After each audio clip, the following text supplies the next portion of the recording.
Microsoft അഷ്യൂറിൻ്റെ മലയാളത്തിലുള്ളൊരു tutorial സീരീസാണ് നമ്മൾ ചെയ്തുകൊണ്ടിരിക്കുന്നത്. ഇത് ആ സീരീസിലെ 19ാമത്തെ സെഷനാണ്. അപ്പോൾ ഇതുവരെയുള്ള സെഷൻസ് കണ്ടിട്ടില്ലാത്തവർ സെഷൻസ് കണ്ടു കഴിഞ്ഞാൽ നിങ്ങൾക്ക് മൈക്രോസോഫ്റ്റ് അഷ്യൂറിനെ കുറിച്ചൊരു ഐഡിയ കിട്ടുന്നതായിരിക്കും. മൈക്രോസോഫ്റ്റ് അഷ്യൂറിൽ എങ്ങനെ ഒരു ഫ്രീ അക്കൗണ്ട് ഉണ്ടാക്കാമെന്നും ആ ഒരു ഫ്രീ അക്കൗണ്ട് ഉപയോഗിച്ചിട്ട് നമുക്ക് എങ്ങനെ നമ്മുടെ എക്സ്പീരിയൻസ് ചെയ്ത് തുടങ്ങാമെന്നുള്ള കാര്യങ്ങളൊക്കെ ഞാൻ ഫസ്റ്റുള്ള സെഷൻസിൽ ഡിസ്ക്രൈബ് ചെയ്ത് പറഞ്ഞിട്ടുണ്ട്. അപ്പോൾ അതുകൊണ്ട് തന്നെ ആ മുമ്പത്തെ സെഷൻസ് കണ്ടിട്ടില്ലാത്തവർ ആ സെഷൻസ് കണ്ടു കഴിഞ്ഞ് ഈ സെഷനിലോട്ട് വരിക. അപ്പോൾ നമ്മൾ ഇന്നത്തെ ഈ 19ാമത്തെ സെഷനിൽ നമ്മൾ ഡിസ്കസ് ചെയ്യാൻ പോകുന്നത് അഷ്യൂറിൻ്റെ ഒരു കോസ്മോസ് DB എന്ന് പറയുന്ന ഒരു സർവീസിനെ കുറിച്ചാണ്. അപ്പോൾ നമ്മൾ എന്തൊക്കെയാണ് ഇതിൻ്റെ കീ പോയിൻറ്റ്സ്, അതായത് കോസ്മോസ് DBയെ കുറിച്ച് നമുക്ക് പെട്ടെന്നൊരു ബ്രീഫ് ഐഡിയ എന്തെല്ലാമാണെന്ന് നോക്കി മനസ്സിലാക്കാം. അപ്പോൾ ആക്ച്വലി കോസ്മോസ് DB എന്ന് പറഞ്ഞാൽ അത് ആക്ച്വലി ഒരു ഒറ്റ ഡേറ്റാബേസ് അല്ല. അത് ഈ കോസ്മോസ് DB എന്ന് പറയുന്നത് നമ്മൾ സാധാരണ ഇപ്പോൾ ഇതിൽ പല ഡേറ്റാബേസസ് ക്രിയേറ്റ് ചെയ്യുന്നത് നമ്മൾ നോക്കി മനസ്സിലാക്കിയിരുന്നു. നമ്മളൊരു സ്റ്റോറേജ് അക്കൗണ്ട് ക്രിയേറ്റ് ചെയ്തിട്ട് അതിനകത്ത് നമ്മൾ പല ടൈപ്സ് ഓഫ് ഡേറ്റാബേസും എല്ലാം ക്രിയേറ്റ് ചെയ്യുന്നത് എങ്ങനെയാണെന്ന് നോക്കി മനസ്സിലാക്കി. പക്ഷേ കോസ്മോസ് DB എന്ന് പറയുന്നത് അങ്ങനെ ഒരു ഒറ്റ ഡേറ്റാബേസ് അല്ല ഉദ്ദേശിക്കുന്നത്. ഇത് ആക്ച്വലി ഒരു NoSQL ബേസ്ഡ് ചെയ്തിട്ടുള്ള NoSQL മോഡലാണ്. NoSQL ബേസ് ചെയ്തിട്ടുള്ള മൾട്ടി മോഡൽ ഡേറ്റാബേസ് സർവീസാണ് ആക്ച്വലി കോസ്മോസ് DB എന്ന് പറഞ്ഞാൽ. അപ്പോൾ അതാണ് നിങ്ങൾ ആദ്യമേ മനസ്സിലാക്കേണ്ട ഒരു പോയിന്റ്. ഇത് ആക്ച്വലി ഇത് പേര് കേൾക്കുമ്പോൾ ഇത് കൺഫ്യൂസ്ഡ് ആവും. ഇത് ചിലപ്പോൾ നമുക്കിത് അങ്ങനൊരു തോന്നലുണ്ടാകും, അതായത് കോസ്മോസ് DB എന്ന് പറയുന്ന വേറൊരു ഒരു ഡേറ്റാബേസിൻ്റെ പേരാണ് എന്നാണ് നമുക്ക് മനസ്സിലാവും. പക്ഷേ അങ്ങനെയല്ല. Cosmos DB is a fully managed. ഇത് ഫുള്ളി മാനേജ്ഡ് ആണ്, സെർവർലെസ് ആണ്. അപ്പം നമുക്ക് സെർവറൊന്നും നമുക്ക് മാനേജ് ചെയ്യേണ്ട ആവശ്യമില്ല. നമുക്ക് ജസ്റ്റ് ഇത് ഈ ഒരു സർവീസ് ഡിപ്ലോയ് ചെയ്യുക, നമുക്ക് ഡേറ്റാബേസ് യൂസ് ചെയ്ത് തുടങ്ങുക എന്ന് പറയാം നമുക്ക് ഇനി അങ്ങോട്ട്. ഓക്കെ, അപ്പം ഇതൊരു സർവീസാണ്, ആക്ച്വലി ഒരു സർവീസാണ്. ഇത് NoSQL മൾട്ടി മോഡൽ ഡേറ്റാബേസ് സർവീസാണ്. അപ്പോൾ മൾട്ടി മോഡൽ എന്നുള്ളതുകൊണ്ട് നമുക്ക് ഉദ്ദേശിക്കുന്നത് നമുക്ക് നോക്കാം. അപ്പോൾ ഇത് മൾട്ടി മോഡൽ എന്ന് പറയാൻ കാരണം ഇത് multiple types of database engines support ചെയ്യും ഈ ഒരു കോസ്മോസ് DB എന്ന് പറയുന്ന ഒരു സർവീസ്. അതായത് മൾട്ടിപ്പിൾ ടൈപ്പ് ഓഫ് ഡേറ്റാബേസിൻ്റെ APIs നമുക്കിതിൽ ഇൻക്ലൂഡ് ചെയ്യാം. അതായത് സാധാരണ നമ്മൾ നേറ്റീവായിട്ട് യൂസ് ചെയ്യുന്ന കോർ SQL, അതുപോലെ MongoDB. ഇപ്പോൾ MongoDBയിൽ നമുക്ക് എന്തെങ്കിലും എക്സിസ്റ്റിംഗ് ആയിട്ടുള്ള ഡേറ്റാബേസസ് എല്ലാം ഉണ്ടെങ്കിൽ നമുക്ക് ഇതിലോട്ട് കൊണ്ടുവന്ന് ഇമ്പോർട്ട് ചെയ്ത് നമുക്കിതിൽ മൈഗ്രേറ്റ് ചെയ്യാം ഇതിലോട്ട്. അതുപോലെ കസാൻഡ്ര എന്ന് പറഞ്ഞ database, open source NoSQL database, അതുപോലെ എന്തെങ്കിലും ഗ്രാഫിക്കൽ ഡേറ്റാസൊക്കെ സ്റ്റോർ ചെയ്യുന്നതിന് വേണ്ടിയിട്ട് ഗ്രെംലിൻ്റെ API, അതുപോലെ ടേബിൾ നമ്മൾ നോക്കിയതാണ്. ഓക്കെ, അപ്പോൾ ഇങ്ങനെ പറഞ്ഞ മൾട്ടിപ്പിൾ ടൈപ്പ് ഓഫ് ഡേറ്റാബേസസ് നമുക്ക് എൻജിൻസ് നമ്മുടെ ഈ പറഞ്ഞ കോസ്മോസ് DB സപ്പോർട്ട് ചെയ്യും. അപ്പോൾ അതാണ് ഇതിൻ്റെ ഒരു വൺ ഓഫ് ദ അഡ്വാൻറ്റേജസ് എന്ന് പറഞ്ഞു കഴിഞ്ഞാൽ. അപ്പോൾ ഈ പറഞ്ഞ മൾട്ടിപ്പിൾ ടൈപ്പ് ഓഫ് ഡേറ്റാബേസിൻ്റെ API നമ്മളിപ്പം ഈ ഒരു കോസ്മോസ് DBയുടെ നമ്മൾ അക്കൗണ്ട് ക്രിയേറ്റ് ചെയ്യണം. അക്കൗണ്ട് ക്രിയേറ്റ് ചെയ്തിട്ടാണ് പിന്നീട് നമുക്ക് ആവശ്യമുള്ള ഡേറ്റാബേസ് എൻജിൻ നമ്മൾ അതിൽ ക്രിയേറ്റ് ചെയ്യുന്നത്. പ്രാക്ടിക്കൽ സെഷൻ നോക്കുമ്പോൾ നിങ്ങൾക്കത് ക്ലിയർ ഐഡിയ കിട്ടും. അപ്പോൾ ഈ മൾട്ടിപ്പിൾ API നമ്മൾ ഈ ഒരു കോസ്മോസ് DBയുടെ അക്കൗണ്ട് ക്രിയേറ്റ് ചെയ്യുന്ന സമയത്ത് തന്നെ നമ്മൾ ഏത് ടൈപ്പ് ഓഫ് API, ഏത് ടൈപ്പ് ഓഫ് ഡേറ്റാബേസ് എൻജിനാണ്, ഏത് ടൈപ്പ് ഓഫ് ഡേറ്റാബേസ് ആണ് യൂസ് ചെയ്യുന്നതെന്ന് പറഞ്ഞു കഴിഞ്ഞാൽ അത് നമ്മളവിടെ മെൻഷൻ ചെയ്ത് കൊടുക്കുക. ആ ഒരു API ഏതാണ് വേണ്ടതെന്ന് വെച്ച് കഴിഞ്ഞാൽ അപ്പോൾ അതനുസരിച്ചിട്ടാണ് ആ ഒരു സ്പെസിഫിക് ടൈപ്പ് ഓഫ് ഡേറ്റാബേസ് ഈ ഒരു നമ്മുടെ കോസ്മോസ് DBയുടെ അക്കൗണ്ടിൽ അത് സ്റ്റോർ ചെയ്യുന്നത്. ഒന്നിൽ കൂടുതൽ type of database engines store ചെയ്യാൻ പറ്റും ഒരു കോസ്മോസ് DB അക്കൗണ്ടിൽ. ഓക്കെ, അപ്പോൾ ഫോർ എക്സാമ്പിൾ പറഞ്ഞു കഴിഞ്ഞാൽ ഇപ്പോൾ നമുക്കൊരു ഡോക്യുമെൻറ്റ്സ് ആണ് സ്റ്റോർ ചെയ്യേണ്ടത്. അങ്ങനെയാണെങ്കിൽ ഒരു NoSQL ഡേറ്റാബേസ് ആണ് നമുക്ക് വേണ്ടത് ഡോക്യുമെൻറ്റ്സ് സ്റ്റോർ ചെയ്യുന്നതിന് വേണ്ടിയിട്ട്. അപ്പോൾ അങ്ങനെയാണെങ്കിൽ നമ്മൾ കോസ്മോസ് DB അക്കൗണ്ട് ക്രിയേറ്റ് ചെയ്യുന്ന സമയത്ത് നമുക്ക് കോർ SQLൻ്റെ API വേണമെന്നും പറഞ്ഞ് നമുക്ക് സെലക്ട് ചെയ്ത് കൊടുക്കാം. ഇനി നമുക്ക് ഗ്രാഫിക്കൽ ഗ്രാഫ്സിൻ്റെയൊക്കെ ഡേറ്റയാണ് നമുക്ക് സ്റ്റോർ ചെയ്യേണ്ടതെങ്കിൽ നമുക്ക് ഗ്രെംലിൻ API ആണ് വേണ്ടതെന്ന് പറഞ്ഞ് നമുക്ക് സെലക്ട് ചെയ്ത് കൊടുക്കാം. അപ്പോൾ ഇങ്ങനെയാണ് നമ്മൾ സെലക്ട് ചെയ്ത് കൊടുക്കുന്നത്. നമ്മൾ പ്രാക്ടിക്കൽ ചെയ്യുമ്പോൾ നമുക്ക് കൂടുതൽ ഐഡിയ കിട്ടും. അപ്പോൾ അങ്ങനെ നമുക്ക് മൾട്ടിപ്പിൾ ഡേറ്റാബേസ് എൻജിൻസിൻ്റെ API നമുക്ക് ഈ ഒരു കോസ്മോസ് DB അക്കൗണ്ടിൽ നമുക്ക് സെലക്ട് ചെയ്ത് കൊടുക്കാം ഇത് ക്രിയേറ്റ് ചെയ്യുന്ന സമയത്ത് തന്നെ. അതുപോലെ ഇതിൻ്റെ വേറൊരു മെയിൻ അഡ്വാൻറ്റേജ് എന്ന് പറഞ്ഞാൽ ഇതിൻ്റെ റെസ്പോൺസ് ടൈം വളരെ ഇമ്മീഡിയറ്റ് ആയിട്ടുള്ളൊരു റെസ്പോൺസ് ടൈമാണ് നമുക്കിതിൽ കിട്ടുന്നത്. അതായത് ഒരു വളരെ മില്ലി സെക്കൻഡ്. ഇപ്പോൾ വേൾഡ് വൈഡ് ഇവർക്ക് ഡിസ്ട്രിബ്യൂഷൻ സെൻറ്റേഴ്സ് ഉണ്ട്, ഡേറ്റാ സെൻറ്റേഴ്സ് ഉണ്ട്. അപ്പോൾ അങ്ങനെ വേൾഡ് വൈഡിലുള്ള ഏത് ഡേറ്റാ സെൻറ്ററിൽ നിന്നാണെങ്കിൽ പോലും ഒരു ഡേറ്റ ആക്സസ് ചെയ്യുന്ന സമയത്ത് അതിന് റെസ്പോൺസ് ടൈം എന്ന് പറയുന്നത് വളരെ മില്ലി സെക്കൻഡ്സ് മാത്രമായിരിക്കും. അതുപോലെ ഇതിന് സ്കേലബിലിറ്റിയും സ്പീഡിൻ്റെ കാര്യത്തിലും വളരെ ഗ്യാരണ്ടീഡ് ആണ് ഈ ഒരു കോസ്മോസ് DB സർവീസ് ഉപയോഗിച്ച് നമ്മൾ ക്രിയേറ്റ് ചെയ്യുന്ന ഡേറ്റാബേസ് എൻജിൻസിൽ നിന്ന് എല്ലാം കിട്ടുന്നത്. ഇപ്പോൾ ഇതിൻ്റെ മറ്റൊരു മെയിൻ അഡ്വാൻറ്റേജ് ഇത് ഗ്ലോബലി ഡിസ്ട്രിബ്യൂട്ടഡ് ആയിട്ടുള്ളൊരു സർവീസാണ്. അതായത് വേൾഡ് വൈഡ് അഷ്യൂറിന് ഡേറ്റാ സെൻറ്റേഴ്സ് ഉണ്ട്. അങ്ങനെയുള്ള ഡേറ്റാ സെൻറ്റേഴ്സിലെല്ലാം തന്നെ നമുക്ക് ഈ കോസ്മോസ് DB എന്ന് പറയുന്ന ഒരു സർവീസ് നമുക്ക് അവൈലബിൾ ആണ്. അപ്പം പുതിയതായിട്ട് ഏതൊരു ഡേറ്റാ സെൻറ്റർ ഇപ്പം അഷ്യൂർ സ്റ്റാർട്ട് ചെയ്താലും നമ്മൾ അതിൽ ആദ്യം കിട്ടുന്ന ഒരു സർവീസാണ് നമുക്ക് കോസ്മോസ് DBയുടേത്. കാരണം അതിന് ഏറ്റവും കൂടുതൽ അത്രയ്ക്ക് ഒരു ഇമ്പോർട്ടൻസ് കൊടുത്തിട്ടുള്ള ഒരു സർവീസാണ് കോസ്മോസ് DBയുടേത്. അപ്പോൾ അത് കാരണം തന്നെ ഇത് ഗ്ലോബലി ഡിസ്ട്രിബ്യൂട്ടഡ് ആണിത്. അപ്പം ഗ്ലോബലി ഡിസ്ട്രിബ്യൂട്ടഡ് ആണെന്ന് പറയുമ്പോൾ തന്നെ നിങ്ങൾക്ക് മനസ്സിലാക്കാൻ സാധിക്കും, നമ്മൾക്കിപ്പം ഒരു ഡേറ്റാബേസ് നമ്മൾ ഒരു റീജിയനിൽ ക്രിയേറ്റ് ചെയ്ത് കഴിഞ്ഞാൽ അത് ഗ്ലോബലി ഉള്ള മറ്റ് റീജിയൻസിലോട്ട് റെപ്ലിക്കേറ്റ് ചെയ്യാൻ നമുക്ക് വളരെ എളുപ്പമാണ്. അപ്പോൾ അതുകൊണ്ട് തന്നെ ഹൈ അവൈലബിലിറ്റി റിഡൻഡൻസി എല്ലാം നമുക്ക് ഇതിൽ നിന്ന് കിട്ടും. സ്വാഭാവികമായിട്ടും വളരെ എഫിഷ്യൻറ്റും ആക്യുറേറ്റുമായിട്ടുള്ള ഒരു രീതിയിൽ നമുക്കത് നോക്കാം എങ്ങനെയാണെന്നുള്ളത്. ഇപ്പോൾ ഫോർ എക്സാമ്പിൾ നമുക്ക് ഗ്ലോബലി ഡിസ്ട്രിബ്യൂട്ടഡ് എന്നുകൊണ്ട് ഉദ്ദേശിക്കുന്നത് നമ്മൾ ആക്ച്വലി നമുക്കൊരു എക്സാമ്പിൾ നോക്കാം. ഇത് ഇൻഡിക്കേറ്റീവ് ആയിട്ടുള്ള റീജിയൻസിൻ്റെ പേരിലാണ് ഞാൻ കൊടുത്തിരിക്കുന്നത്. ആക്ച്വലി ഇതിങ്ങനെ ഉണ്ടായിരിക്കണമെന്നില്ല. ഓക്കെ, ഇപ്പോൾ ഡേറ്റാബേസ് നമ്മളിപ്പോൾ ഫോർ എക്സാമ്പിൾ നമുക്കിപ്പോൾ വെസ്റ്റ് യു എസിൽ നമുക്ക് ഒരു സ്റ്റോറേജ് അക്കൗണ്ട് ഞാൻ ക്രിയേറ്റ് ചെയ്തു, ഒരു ഡേറ്റാബേസ് എഞ്ചിൻ ഞാൻ ക്രിയേറ്റ് ചെയ്തു ഈ പറഞ്ഞ കോസ്മോസ് DBയിൽ. അപ്പോൾ ആദ്യം ഞാൻ ക്രിയേറ്റ് ചെയ്ത എൻ്റെ ഡേറ്റാബേസും എൻ്റെ ഡേറ്റാസും എല്ലാം ഉള്ളത് വെസ്റ്റ് യു എസ് എന്ന് പറഞ്ഞൊരു റീജിയനിലാണ്. അപ്പോൾ എൻ്റെ ആപ്ലിക്കേഷൻ ഞാൻ റൺ ചെയ്യുന്നത് വെസ്റ്റ് യു എസ് എന്ന് പറഞ്ഞ റീജിയനിലുള്ള യൂസേഴ്സിന് വേണ്ടിയിട്ടാണ് ഞാൻ എൻ്റെ ആപ്ലിക്കേഷൻ റൺ ചെയ്യുന്നത്. ഇപ്പോൾ കുറച്ച് നാൾ കഴിഞ്ഞു, എൻ്റെ യൂസേഴ്സ് കുറച്ചുകൂടെ കൂടി. അപ്പോൾ എനിക്ക് മറ്റൊരു റീജിയനിലും കൂടെ നമുക്കിത് നമ്മുടെ ഡേറ്റാസ് നമുക്ക് കൊണ്ട് ഇടണം. കാരണം എനിക്ക് മറ്റൊരു സെക്കൻഡ് റീജിയൻ, അതായത് നോർത്ത് യൂറോപ്പ് എന്ന് പറയുന്ന റീജിയനിലും കൂടെ എനിക്ക് ഈ ഡേറ്റാസ് എനിക്ക് റെപ്ലിക്കേറ്റ് ചെയ്യണം.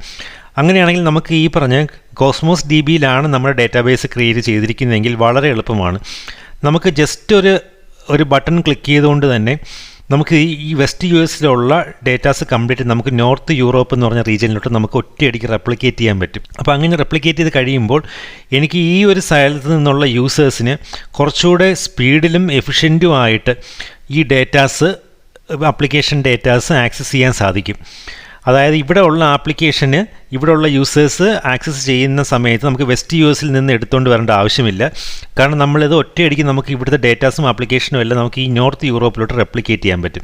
അതുപോലെ നമുക്ക് വീണ്ടും പുതിയൊരു റീജിയനിൽ ആവശ്യം വരികയാണെങ്കിൽ നമുക്ക് വീണ്ടും അങ്ങോട്ടും റെപ്ലിക്കേഷൻ പോസിബിളാണ്. അതായത് വേൾഡ് വൈഡ് ഡിസ്ട്രിബ്യൂട്ടഡ് ആയിട്ടുള്ള ഡേറ്റാ സെൻറ്റേഴ്സിലെല്ലാം തന്നെ ഈ പറഞ്ഞ കോസ്മോസ് DB സപ്പോർട്ടഡ് ആണ്. അപ്പോൾ അതുകൊണ്ട് തന്നെ നമുക്ക് ഒരു ആപ്ലിക്കേഷൻ നമ്മൾ ഡിസൈൻ ചെയ്യുകയാണെങ്കിൽ നമുക്ക് വേൾഡ് വൈഡ് യൂസേഴ്സിന് ഏത്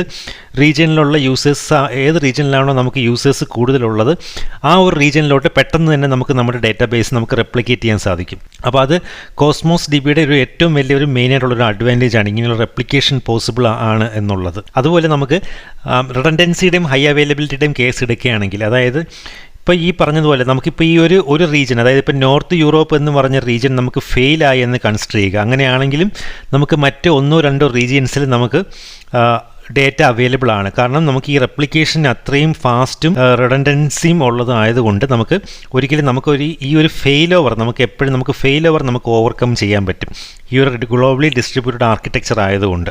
പിന്നീട് ഇതിൻ്റെ കീ ഫീച്ചേഴ്സ് നമുക്ക് പറഞ്ഞു കഴിഞ്ഞാൽ 99.999% അവൈലബിലിറ്റി ഉണ്ട്. കാരണം ഞാൻ ഈ പറഞ്ഞ മെയിനായിട്ടുള്ള ഈ ഗ്ലോബൽ ഡിസ്ട്രിബ്യൂഷൻ കാരണം നമുക്ക് ഈ അവൈലബിലിറ്റി ഇതിൻ്റെ വളരെ ഹൈ ആയിട്ടുള്ള ഒരു ഡേറ്റാബേസ് സർവീസാണിത് ഈ കോസ്മോസ് DB എന്ന് പറഞ്ഞു കഴിഞ്ഞാൽ. അപ്പോൾ ഇതിന് എൻ്റർപ്രൈസ് ലെവൽ സെക്യൂരിറ്റി എല്ലാം പ്രൊവൈഡ് ചെയ്യുന്നൊരു ഡേറ്റാബേസും കൂടെയാണ് ഈ കോസ്മോസ് DB. നമുക്കത് മെയിനായിട്ട് യൂസ് ചെയ്യുന്നത് നമുക്കിപ്പം ലാർജ് സ്കെയിലിലുള്ള ഡേറ്റാസ് സ്റ്റോർ ചെയ്യാനാണ്. ലാർജ് സ്കെയിലും ഹൈ ത്രൂപുട്ടുമുള്ള ആപ്ലിക്കേഷൻസ് ഡേറ്റാസ് സ്റ്റോർ ചെയ്യാനാണ് നമ്മൾ മെയിനായിട്ട് കോസ്മോസ് DB നമ്മൾ യൂസ് ചെയ്യുന്നത്. അപ്പോൾ ഇതിൻ്റെ ഒരു മെയിൻ അഡ്വാൻറ്റേജ് നമ്മൾ പറഞ്ഞ പോലെ ഇത് easily distribute data to any Azure റീജിയനാണ്. അപ്പം ഏതൊരു അഷറിൻ്റെ റീജിയനിലോട്ടും പെട്ടെന്ന് തന്നെ നമുക്ക് ഓട്ടോമാറ്റിക് ആയിട്ട് റെപ്ലിക്കേഷൻ നമുക്ക് ചെയ്യാൻ പറ്റും. അതാണ് ഇതിൻ്റെ മെയിൻ ഒരു അഡ്വാൻറ്റേജ് എന്ന് പറഞ്ഞു കഴിഞ്ഞാൽ. തന്നെയാണ് ഇത് ഫുള്ളി മാനേജ്ഡ് ഡേറ്റാബേസ് സർവീസാണ്. അപ്പം നമുക്ക് മാനുവലി ഈ ഡേറ്റാബേസിൻ്റെ അപ്ഡേഷൻസോ അല്ലെങ്കിൽ പാച്ചസ് റിലീസോ മെയിൻ്റനൻസോ അങ്ങനെയുള്ള കാര്യങ്ങളൊന്നും നമുക്ക് മാനുവലി ചെയ്യേണ്ട ആവശ്യമില്ല. അപ്പം അത് ചെയ്യേണ്ടാത്തത് കാരണം നമുക്ക് കുറച്ചുകൂടെ നമ്മുടെ ഡെവലപ്പേഴ്സിന് അവരുടെ വർക്കിൽ കൂടുതൽ കോൺസെൻട്രേറ്റ് ചെയ്യാനുള്ള ടൈം കിട്ടും. നമുക്ക് ബാക്കിയുള്ള ഹെഡേക്സ് ഒന്നും നമുക്ക് എടുക്കേണ്ട ആവശ്യമില്ല. ഈ ഒരു കോസ്മോസ് DB ആണ് നമ്മൾ ചൂസ് ചെയ്യുന്നതെങ്കിൽ നമ്മുടെ ഡേറ്റാബേസ് മെയിൻറ്റെയിൻ ചെയ്യുന്നതിന് വേണ്ടിയിട്ട്. അതുപോലെ ഇത് ഓട്ടോ സ്കെയിലിംഗ് പ്രൊവിഷൻഡ് ആണിത്. അതായത് ഓട്ടോ സ്കെയിലിംഗ് ത്രൂപുട്ട് ഓട്ടോമാറ്റിക്കലി ഇത് തന്നെ ഇൻസ്റ്റൻസ് ഹാൻഡിൽ ചെയ്തോളും.